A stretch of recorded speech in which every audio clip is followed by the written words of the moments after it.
VIP हुंतु किंबा साधारण जनता समस्तंक पई समान नियम।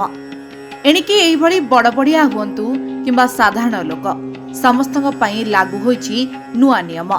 एबे नियमटी हेउची श्री राम मंदिर प्रशासन तरफरु मंदिर परिसर भितरे मोबाइल फोन को संपूर्ण रूपे निषेध करा जायछि। मंदिर ट्रस्ट बोर्ड पक्षरु शनिवार दिन एभଳି निष्पत्ति निया जायछि।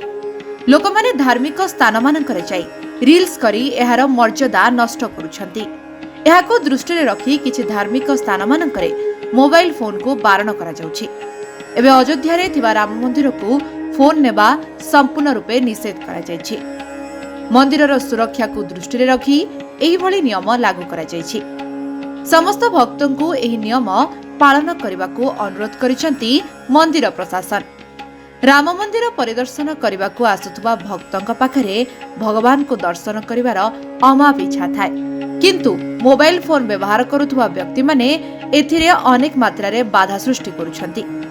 भक्त माने मोबाइल फोन खोली रील्स करिबारे व्यस्त रहउछंती, जहा फଳରେ जेउ भଳି भक्त प्रकृत रे भगवान को दर्शन करिया पई आसुछंती सेमानंकु भगवानकर दर्शन लाभरे बाधा प्राप्त हेउछि। तेणुकरी सेही भଳି भक्त मानकर सम्मानार्थे एभଳି निष्पत्ति निछि मंदिर प्रशासन। तबे मंदिर परिदर्शन करने को आसुवा भक्तों मोबाइल फोन रखिबा पई पर्याप्त व्यवस्था करा जायछि। भक्त माने लॉकर सुविधा मध्य पाई परिबे। एथिरे सेमाने निजर मोबाइल फोन समेत अन्यान्य मूल्यवान सामग्री और लगेज मध्य रखि परिबे। किछि दिन तळे उत्तराखंडर केदारनाथ, बद्रीनाथ, गंगोत्री और जमुनोत्री मंदिर भितरकू भक्त माने मोबाइल फोन नहीं जाई परिबे नहीं बोली कटकणा लागू करा जायथिला। यापरे एबे मंदिरर सुरक्षा को दृष्टि रखी अयोध्या राम मंदिर को मोबाइल बारण करा जायछि।